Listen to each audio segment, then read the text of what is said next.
Hey everybody, welcome to the Pretend Pundits. If you like the content we're putting out, please consider giving this video a like, subscribing to the channel, and turning on notifications to be notified every single time we go live or upload a video. You can even join in the conversation with us by joining the Discord. The link will be in this video description. Now sit back and enjoy. All right, here we go then, boys. Episode number 5, I believe we're on now. This is going to be Team of the Season so far / prediction in our combined 11 series. We've just come back from the international break. We're going to have a look at our team of the season so far. We're going to go with our normal formation of a 4-3-3 and bring an 11 to the party to say who we think deserves a shout of team of the season so far and maybe at the end of the season. I feel like this one should be pretty open and closed in a lot of places. There's a couple of positions that are maybe up for debate. I'm gonna kick us off this time, and I've got good reasoning for why I've put this goalkeeper and why I've picked my defence. So in goal, I've got Aaron Ramsdale. The reason for that is I think that Ramsdale is a good goalkeeper, but he doesn't get as many clean sheets as he should. But that's not because of him. I think that's because his defence lets him down a little bit more than it should. I think you look at De Gea from the last couple of seasons, he's been really, really good. He's been very underrated for the last couple of years, but he was always getting let down by the likes of Maguire, and his defence cost him a lot of clean sheets, I think, and a lot of goal concessions. Whereas with Ramsdale, he's still keeping the clean sheets where he can, but he loses out on clean sheets a lot of the time. Yesterday is a very recent example. I know it's not fair to say, but you've got your strikers are scoring all the goals, so that's where you're making up for the loss of clean sheets. You're scoring 3-4 goals a game. You know, your front three is the only front three other than PSG and Europe to have 3 strikers on 10+ goals. So I think you might be in a very different position in the league if you hadn't have them strikers, personally. So that's why I've got Ramsdale in. Yeah, I've gone with Ramsdale as well, mate. I think he's just been class, hasn't he? So I'm an Arsenal fan, and I didn't go for Ramsdale, but I'm happy to concede for Ramsdale. Okay. But I went with Nick Pope for what he's been doing, but his moment of madness at Newcastle, where he tried to dive on top of the ball outside the box, it was mad. But I'm happy to concede for Ramsdale. I think he's been a great goalkeeper. He's only 24 as well, so he's the only way is up. But he's added that sure confidence to the defence that they can pass it to him and know that he can redistribute it. But that we didn't have with Leno or Cech. But yeah, let's go with Ramsdale. Let's get some Arsenal players on this board straight away. I don't have any issue with like how he plays out from the back or like you say, passing to his defenders. It's just sort of from open play. Sometimes he might get let down, is what I meant. But yeah, Nick Pope, he's conceded the least amount of goals, I believe, but 2 big clangers. One was it against Liverpool where he just came out and saved it on near the halfway line. Yeah, and then the other one against Wolves as well. So a couple of big mistakes, I think, took him out of that spot for me. Yeah, absolutely. Right back, Sean, kick us off with your right back then, mate. Easy peasy. This is Ben White, Benny Blanco, the man who hates football, self-confessed hates football. Didn't even realise when that Man City had won their game against Liverpool. He says, I don't watch football, so I haven't paid any attention to it. So that's strange, isn't it? I've never understood that. I've heard there was a lot of people, it was when Luke Shaw was going through one of his patches, people said that Luke Shaw is one of them people who is just good at the game and doesn't like football, and I always found that impossible to believe. As a fan, you want your players to love it as much as you, don't you? So I can't imagine playing football and not watching it or enjoying it. It's just bizarre. Yeah. Maybe just Benny Blanco for me. Yeah, maybe just liked another sport and fell into football because he was more talented at that. Who knows? But Aidan. So I've got Ben White in a different position, but I've gone for Kieran Trippier at right back. Yeah, I've got Kieran Trippier as well. I just think he's been fucking unreal this season. Like, he's just been class. He's been so consistent, and he's done so much for Newcastle defensively and going forward. Yeah, I think Trippier is one of them signings where it's like that he's going to be one of the players that you remember as the start of the change for Newcastle if they find the success that they're looking for. He's for me one of England's first choice players as well. And rightly so. I think ever since the World Cup he's been great, and I just think he's done more for Newcastle than Ben White's done for Arsenal. As I say, for Arsenal, their strength is their attacking and their midfield more than their defence. So that's why I've gone for him there. I think if we're going to try it and go for position as much as possible, I think Trippier. But if you wanted to put maybe Ben White in another position, what do you guys think? What do you think? I think probably Aiden. It should be your choice here, really. If we go position for position, I'm ball banked anyway because I haven't got a left back. So I'm happy to go with whatever. Honestly, what do we think? It's on you, mate. It's on you. I've put my case and Sean's put his. I think you've got both of them, haven't you? Trippier, what? Sorry. Trippier was on my team, and then I crossed him out for Ben White yesterday after he scored another goal. The lead. So okay, so should we maybe look at our centre back options and then decide on what we're doing? Because obviously I've got Ben White as centre back. I don't know. We're obviously about to find out, but I'm dying to know how you've not been able to get an actual centre back and centre back or a left back. This is mad. So left back, right? Go right. You've got Ben White as one of your centre backs. Yeah. Who have you got? I need to know who you've got at left back. Ben White is a natural centre back. He's just been playing at right back for some reason. Left back. So I was stuck. Like I was thinking Zinchenko, Shaw. I was stuck between them two for a little bit, and then I looked at the stats of the defenders of the season, and I just saw Fabian Shaw, mate, and I thought he's been unreal this season. And where have you put him? Left back? Right. Yeah. Right, okay. So what time were you drinking till last night? Fabian Shaw, are you joking? You see the stats this season? He's been good, but Dan Burns been better than him, and that's... but there you go, spoiler alert, that's who one of my centre-backs is. Oh, okay. Okay, right, let's just decide. So I'm going to say we go for Trippier at right back. Okay. I'm happy with that. I think on the Ben White point that you made there, I don't know, I can't speak for Arsenal fans. Sean will probably be able to say I'm wrong, but it was a bit of a question mark when he got moved out to centre back, when he got moved out to right back. But I don't think they'd want him to move back into the centre back position now. Surely, no, he's solidified it.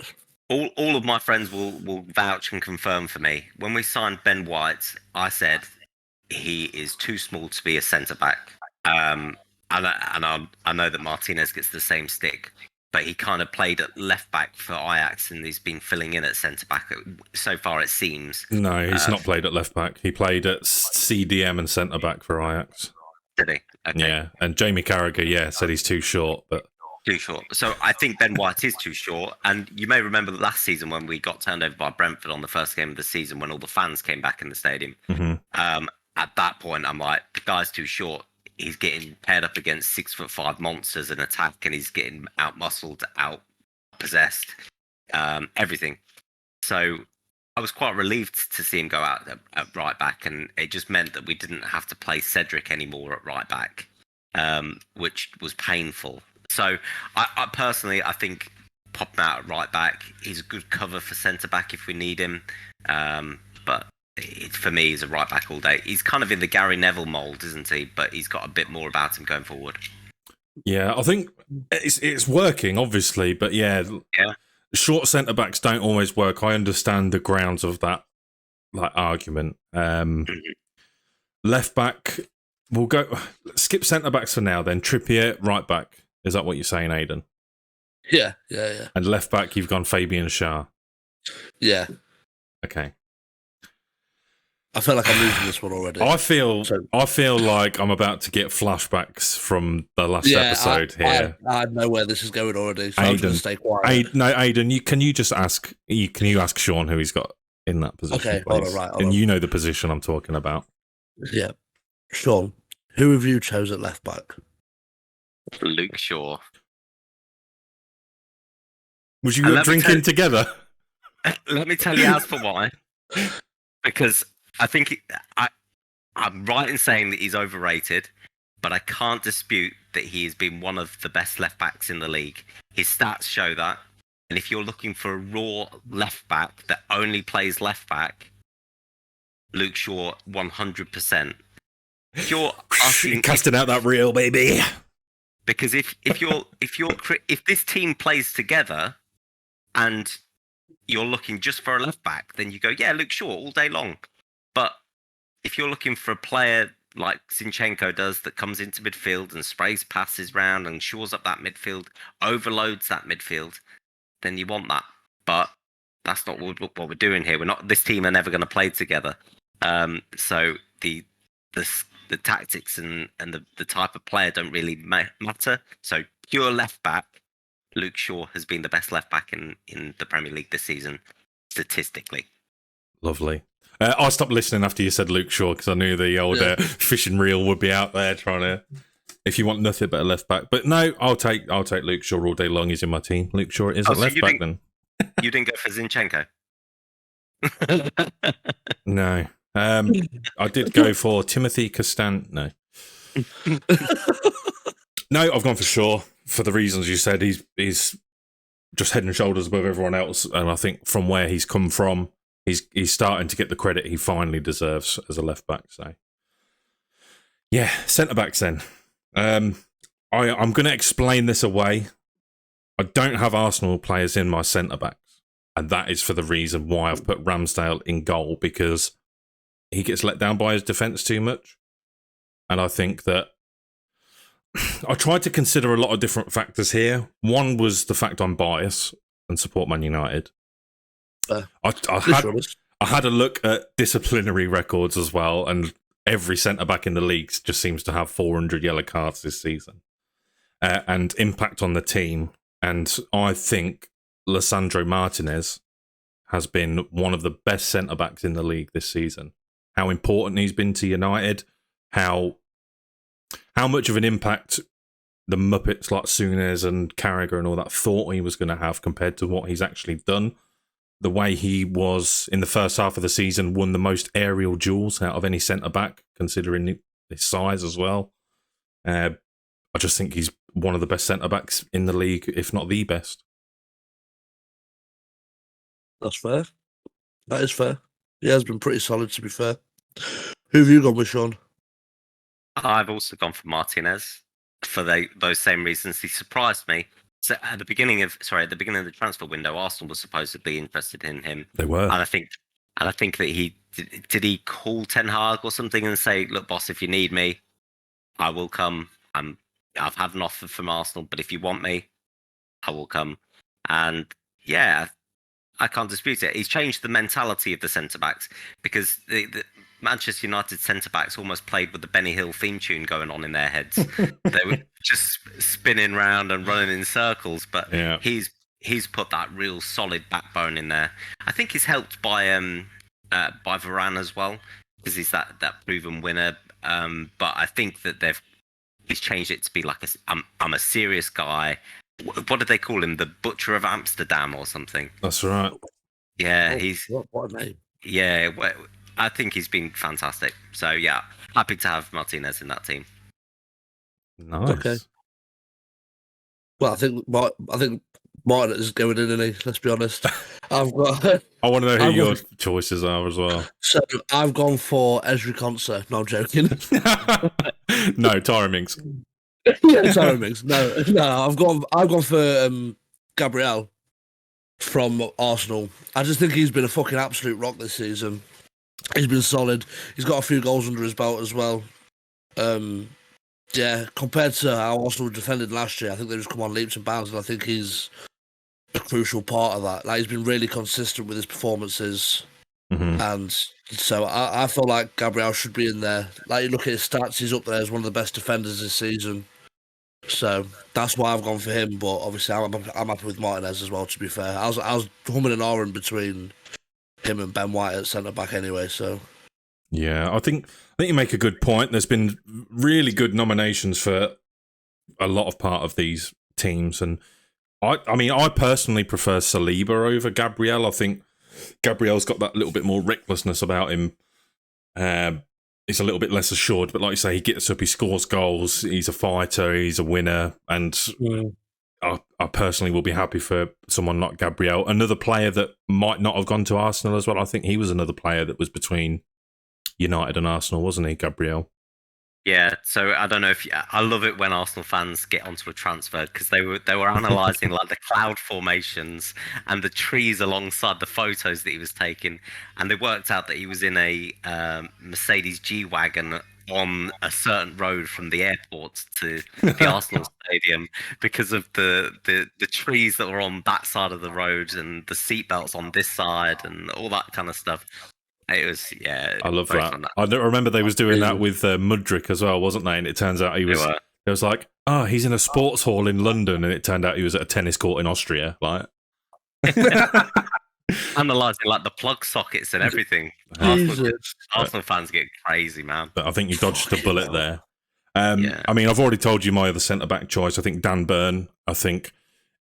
Again, nothing against any other centre-backs in the league who have been really good, but Dan Burn has been part of that defensive structure at Newcastle that this is Newcastle's problem, the exact opposite of Arsenal. Like, Arsenal leak goals, but they go and score a load. Newcastle are not scoring goals, but again, they don't concede many. So I think Trippier's in, so if he doesn't go in, if Dan Burn doesn't go in, I'm fine with that. But I thought I had to give a shout to one of their defenders in the centre back there. Yeah. So my last one is William Saliba, because the same reasons that Aiden has for Gabriel, I just think he's more of an assured defender. He's the guy that will come out with the ball and pass the ball and take a player on. He formerly used to play as a striker in his youth career. And he said recently in an interview, if he stayed as striker, he probably would never have made it to the top level of football. But he changed and became. So he's more controlled with the ball. And for somebody so young to be so assured, it's in his first Premier League season as well. I think it's been phenomenal. Yeah, I was surprised by that because obviously I knew of Saliba before he went out. Was it to Marseille he went? Yeah, went to Marseille. And when he was coming back, there was so much hype around him coming back, and they said, "You wait for Saliba to come back. This is going to be great." And not expecting Arsenal to do as well as they were. I was thinking, really, is there real hype around this guy? Yeah. Not know much about him, but yeah, he's lived up to expectations, I think, and probably even exceeded some. So yeah, Arsenal fans have been crying out for him to come back, haven't they? Yeah, for ages. So we signed him from St Etienne when Unai Emery took over. And then we sent him back on loan. That was part of the deal to sign him. And then we sent him on loan to Marseille. And then, because he came back last season, and Arteta said he wasn't ready. Played for Marseille. I think he won their Player of the Year as well. So Arsenal fans were like, right, get this kid in the team. We're fed up of playing Cedric in our defence. No, absolutely fine. I'm happy with that. I mean, it's down to Aiden, but I think I'm even willing to sway towards Saliba in that case as well. I'd probably go Saliba, to be honest. Yeah, personally. Lovely. So there we go. Then that completes the defence and goalkeepers for the team. That will be Aaron Ramsdale in goal, Kieran Trippier at right back, Luke Shaw at left back, and then a centre back pairing of William Saliba and Lisandro Martinez. That's a nice looking team. Yeah. Moving on then to the midfield. Again, we just do a midfield, whatever. It's a 3 centre midfielders.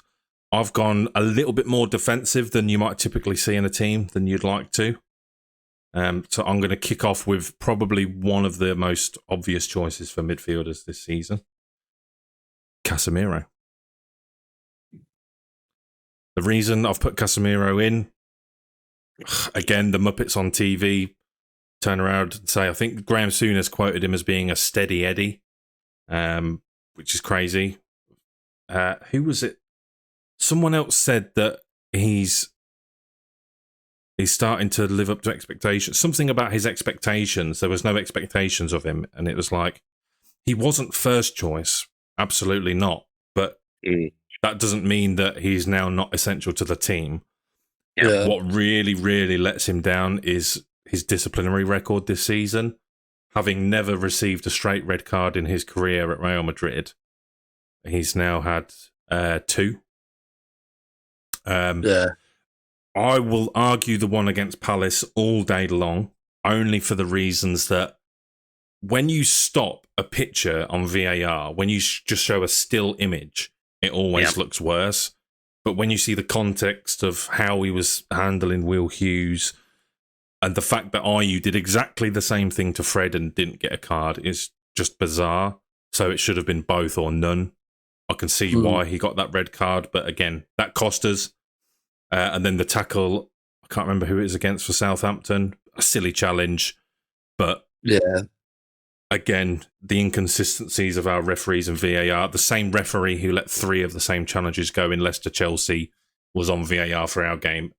Didn't decide there were red cards in his game, but decided it was a red card for Casemiro. So, again, that's not down to him, but he does need to be a little bit more careful. The second red card, considering he'd come off 2 bans already, he should have been a little bit more sensible with that. But he's got a winning mentality.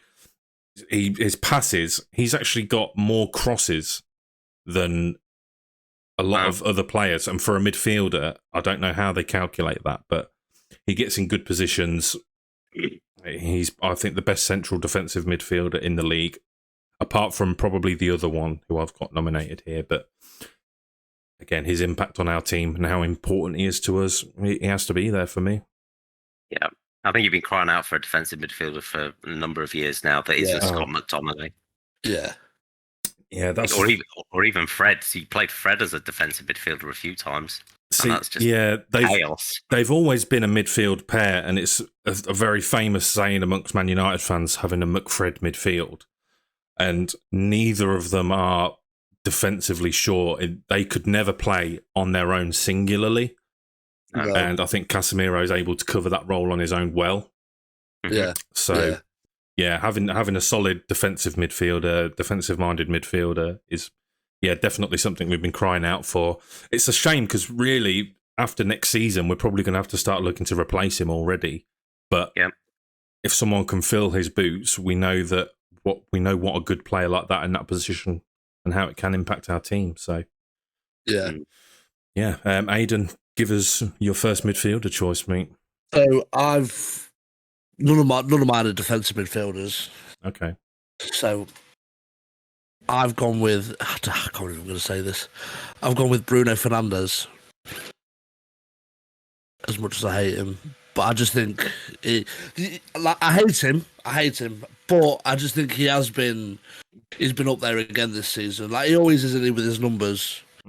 You look at his stats; they speak for themselves. And this season, he's done it again. Obviously, his goals, his assists, his creating chances, creativity, his work rate, and he's an arsehole, but he's a very good player, and we can't deny him of that. So, I think he fully deserves to be in there, nominated. But that's what I've gone for. I mean, I'm gonna give you a spoiler alert now. He's not actually in my team. He isn't having his best season, but he is very, very important to us. Yeah. Like a lot of the work that he does goes very, very under the radar. When he's not putting up, you have a look when he first came in that January, the impact he had to the rest of the season and the next season. He had the most phenomenal 18 months. He can be frustrating to watch a lot of the time because he'll sometimes just hoof a shot for no reason. He likes to play all over the pitch. I love Bruno, but he's just not in my team for this season. He is capable of better numbers, but I think there's just other players that have been better personally. But I like the shout. I like to see he's getting a little bit of respect at least. Yeah. Sean, give us your first choice, mate. Odegaard. He's got the most goals for Arsenal, I believe. I think he's our highest goal scorer. He's been instrumental in everything that we do. If he doesn't play, we are not as composed, calm, relaxed. He's so important for us, and he is showing the talent that everybody thought that he would show at 15 that Real Madrid couldn't get out of him, and that's elite level coaches that couldn't get that out of him. Yeah. So yeah, I mean, he went out on loan a number of times, but yeah, what a steal to pick this kid up for 25 or 30 million. Yeah. Magnificent, absolutely magnificent. Yeah. No, you can't argue that. See, I've got Odegaard in my team. You haven't? I have. Oh, yeah. Yeah, me too. There was no chance he wasn't going to get in this midfield. Yeah. No, absolutely not. He has played this season. Statistically, he's been better than Kevin De Bruyne in a lot of areas, and they're areas that you want that player to be important in. Yeah. Like you say, he's the club captain. He's starting to live up to that potential. I remember hearing about him when he, like you say, he went from Real Madrid. He was at Real Madrid, and then he got sort of loaned out around Spain. And yeah, Arteta's certainly getting the best that we've seen out of him so far. I don't hope it continues as a United fan, but I'm sure that if you want to see a magnificent player, you do want it to continue. Best attacking midfielder in the league this season by some good distance as well. So I think he solidifies a spot straight in the team.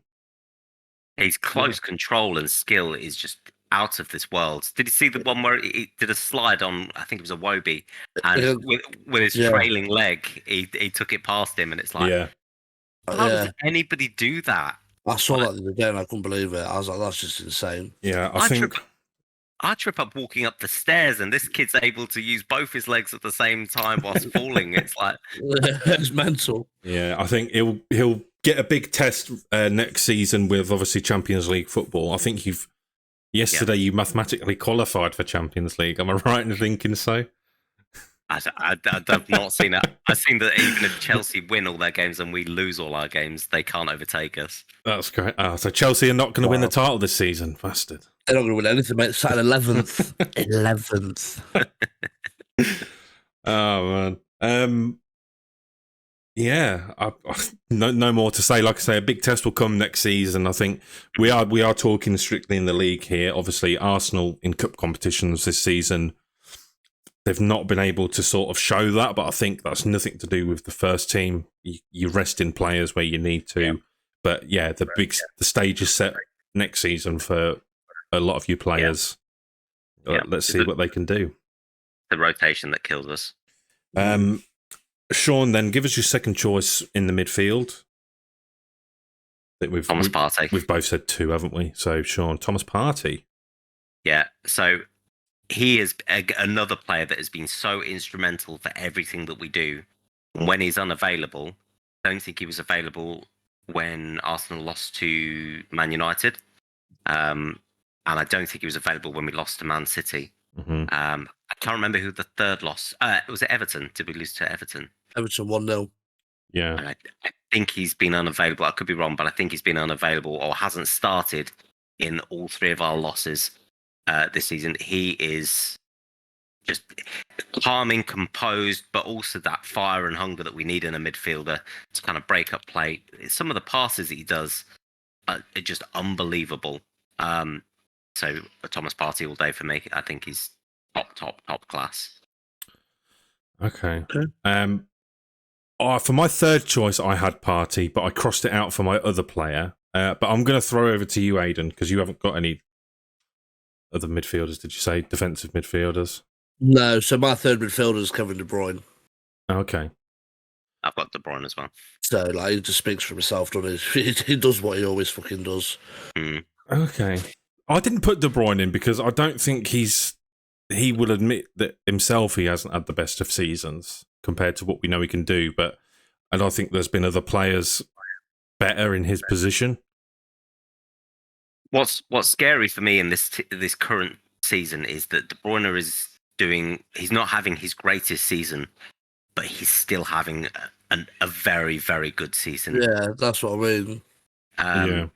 And I think that because he's had such amazing seasons before, people are kind of glossing over what he has done this season to go, well, he's not really hit where he's hit before. It's a different tactic for him as well, with Haaland leading that front line. It's not as intricate and tiki-taka kind of play that he's been used to. So everybody's got to get used to it. And the numbers that Haaland has, there's a lot of opportunities that Kevin De Bruyne has put on a plate for him. I think he's been fantastic. I don't know how many assists he's got this season. Do you know? Have you got that to hand? I haven't got it to hand now, just purely because he wasn't in my team. I know that he has done better than Bruno Fernandes this season. That's all I do know. But he's not done as good as Odegaard in all areas. He's got 13 assists. Yeah, I mean, I think that that's probably a byproduct of having someone as crazy a finisher as Haaland in the team now, right? Yeah.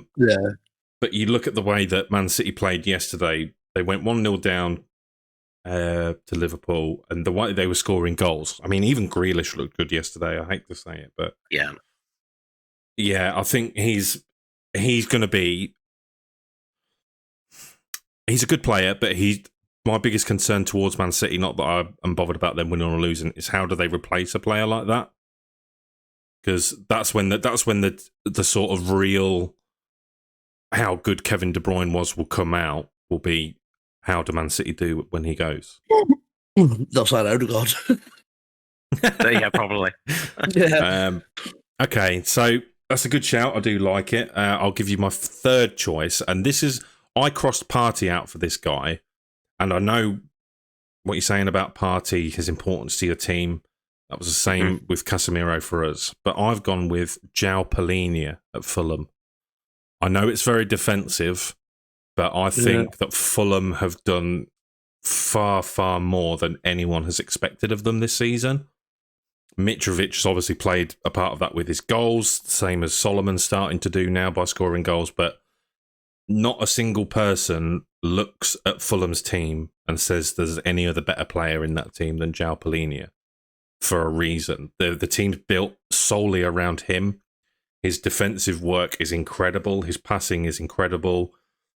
The numbers he puts up, he was a good snip as well, I think, from Sporting to Fulham. Yeah, he didn't cost a lot. And I think he's already being dubbed as one of the next big midfielders in the league. Like he needs a big move to a big club. And I would give my arm to have him at Man United to replace Casemiro when he goes. Learn the trade from a 5-time Champions League winner. Be our rotation option for when Casemiro is not available. I'd kill for him. And that was the reason I chose him, because if I could take one of them players right now to put in Man United's midfield, Palhinha, Partey, it would be Palhinha all day long. Okay. So yeah, this is an interesting one, boys. We've got a lot of different names out here. We've got Kevin De Bruyne on 2 shouts. Casemiro, Partey, Palhinha. So should we possibly look at going De Bruyne, Odegaard, and then choosing between Partey, Palhinha, and Casemiro? I think. Would we say that's probably about right? Yeah. I think I'd agree with you. I didn't actually think of Palhinha because he's just kind of done a solid foundation job that kind of role doesn't attract a lot of interest and attention. But I think you're absolutely right. When we played Fulham, he wasn't available, and they were just 6s and 7s. They were all over the place. I'd back that for Palhinha. Yeah, I think it might come down to the end of the season, and like you say, his work might be overlooked. Casemiro, obviously, getting so many suspensions for United, that's going to be deemed very, very bad. His impact to Man United, I'd say Casemiro's impact to Man United is equal to Palhinha's anyway on his impact to Fulham. I hate to say no to Casemiro. I'd hate to not have him in this team. Can I But just get an honourable mention for Boubacar Kamara as well, please, in this position? Just want to say that out there now, Boubacar Kamara. If you see this, you should be in there. But yeah, anyway, let's talk about the other three. yeah, that's thrown me off a little. I can't lie, but yeah, Boubacar Kamara. Thank you, mate. If you're watching this video, drop a like, tell your friends. Yeah. Follow us, subscribe. Send us some merch. Yeah. Oh, send me a Sam Villa shirt. Anyway, carry on. So what we saying then? Palhinha, Casemiro.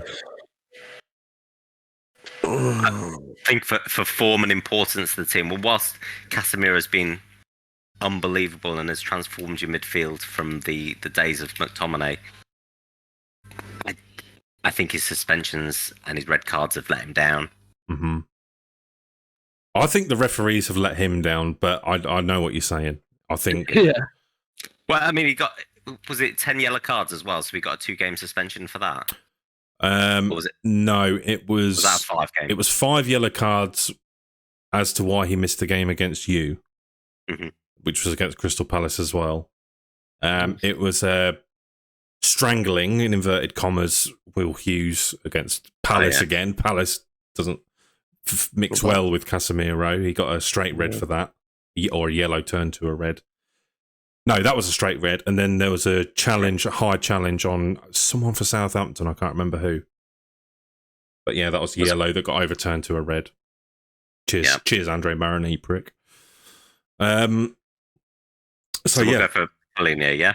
Palhinha, yeah. I hate to say it, but I hate to leave Casemiro. Casemiro, again, if you're watching this, mate, I have my kids. We love you. Don't leave. And that is the midfielders sorted then. So a defensive midfielder of João Palhinha, Martin Odegaard, best attacking midfielder so far this season, and then Kevin De Bruyne. Yep. Very nice. I think this is where the video comes to an abrupt end. Because I feel like this is going to turn sour. No, not sour. I think it's going to be open and closed. So a little bit different. I'm going to read out my front three, and if you've got anything different, just say. Okay. Left wing Rashford, right wing Saka, striker Haaland. I've got exactly the same. But we're waiting for Ollie Watkins, aren't we? No, we're not waiting for Ollie Watkins. I mean, we're not waiting for Ollie Watkins. I don't... Honourable mention, though. Hang on. On that point, right, Haaland nailed on, right? Yeah. Saka, absolutely. Best winger probably in the league this season. Absolutely. Okay. Maybe even the world. Maybe even the world. You're not wrong there. Left wing. Yeah. Rashford. I was stuck between Rashford and Martinelli. I think you're going to have a hard argument convincing even Sean on that one. I'm just giving it up now. We can go Rashford. I was very torn with Martinelli because I feel like Rashford's had a bit of an easy kind of, like the media have pumped him up. I think I've said it before. I think Man United are getting to the point where his stock has got to be so high, commands such a big fee in the summer if he refuses to sign a deal. And Martinelli is kind of not going under the radar because he's getting the plaudits he deserves for this season. But I think numbers-wise, I don't think he's that far away from what Rashford's doing. But I'm sure... No, that's what I mean. They are pretty close. They are. That's why it was a tough one for me. Yeah. It wasn't that close, though. I mean, overall, in the whole season, yeah, but... Like...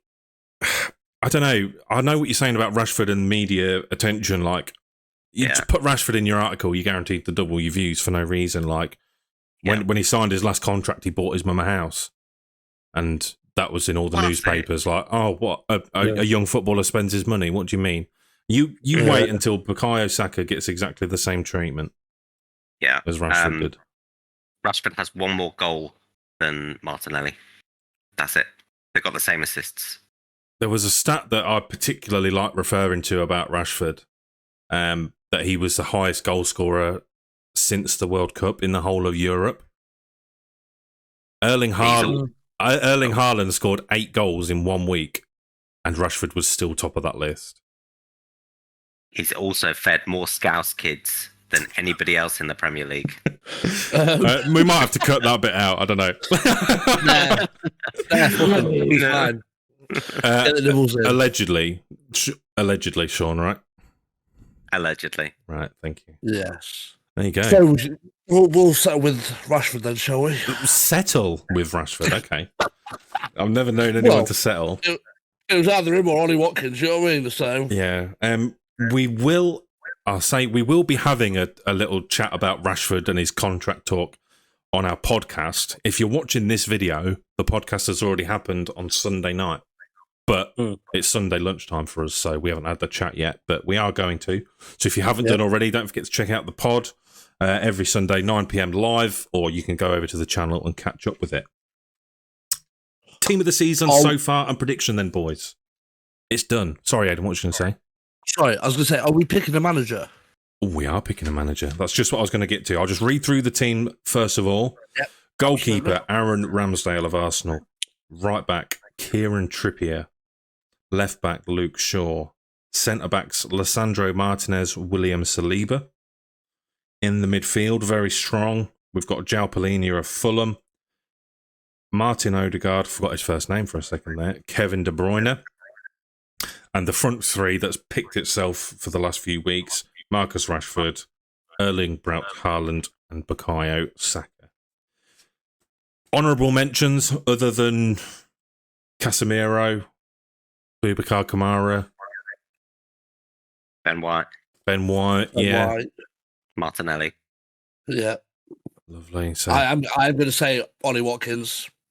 I think also he deserves some kind of recognition. he does. He's breaking a lot of records for Villa. I know that can be deemed as, their records hasn't been set very high, but he's scored in 5 consecutive away games as of now. And the stat that you said yesterday, since 2020, the 4th highest goal scorer in the Prem. Yeah, that's nuts. Yeah, highly overlooked. Mm-hmm. Yeah. I want to just say Gabriel Jesus as well, because he's kind of transformed our team into. He apparently went into training the first day of training. It's like, we're going to win the league. If we all apply ourselves, we're going to win the league. Mm-hmm. And that kind of mindset has gone throughout the whole dressing room. Every game that we played, I believe he's been in the dressing room injured. He's just walked in with his crutches, sat in with the team. He's been a part of that. So I think he's been instrumental. Him and Zinchenko have been instrumental in changing our team and fortunes. Mm-hmm. Yeah. Even though he hadn't played for 4 months. Yeah, I think that's pretty fair. They've got that winning mentality, haven't they? Him and Zinchenko, they've come from a winning side and they've brought that over to Arsenal now. Yeah. I think Arteta's starting to do very well here. Again, I'll say it because I don't want you to get carried away as Liverpool fans have before. You know, most dominant team in English football or whatever they were calling themselves. Manager, I think, is very cut and dry. There was an argument between Arteta and Eddie Howe for a while a few months ago. You may remember, but I don't think Eddie Howe's in the conversation anymore. No. Yeah. Again, honourable mention, I think, to Ten Hag, the work he's done in transforming United. He's still got a lot of work to do, very clearly. But I've got to give him an honourable mention. Man United we've lifted a trophy this season. We're still on for another 2 trophies. And managing with the squad he's got, with the very limited resources he was given in January to make more changes, having overpaid for the players he wanted in summer, I think he's done very well in managing our team and managing our change to start off with. Again, it's just going to be what he does next season as the sort of the proof, if you like. I can't think of a better way of saying it, but I think for this season, we can't look anywhere other than Arteta, can we, Sean? I think we're overlooking the only manager who has a 100% win record in the Premier League so far, which is Roy Hodgson. No, I'm going to go for Mikel Arteta as well. Probably anyone else. I was thinking, as soon as you said that, I was thinking it's got to be Roy. Arteta easily. Yeah. But again, honourable mention for Unai Emery since he's been there. Yeah, I think that's fair. He has been. I think there's a unreal. lot of honourable mentions. I mean, you look at De Zerbi at Brighton, doing Marco Silva. Marco Yeah. Silva. Yeah, I think. I don't know. He lost his head at United. I know that wasn't in the Prem, but I think I don't know. Yeah, I think there's plenty of managers who deserve to be, like we say, mentioned. Scott Yeah, Parker's cardigan before Scott Parker. That is, of course. yeah. I think Yeah, Scott is Cardigan. another thing we probably want to talk about on the pod is Vieira. Yeah. And what's been said about him, like being sacked and stuff. But yeah, that's it then, boys. We'll call it that. Yeah. I hope I'm right in saying it was episode 5. If it was, anyone who watched, thank you very much. If you haven't done so already, please like the video, send it to your friends. Also, let us know in the comments: is there people that you change in this team? Who have we missed out? Anyone glaringly obvious? I don't think we have. Next episode is going to be a little bit outside our remit. We're looking outside of the Premier League to the world of football and the scariest 11 to ever play football. So players that you wouldn't want to meet in a dark alley, basically, or have running at you on a pitch. Yeah. Right. Thank you very much, boys. See you later on, mate.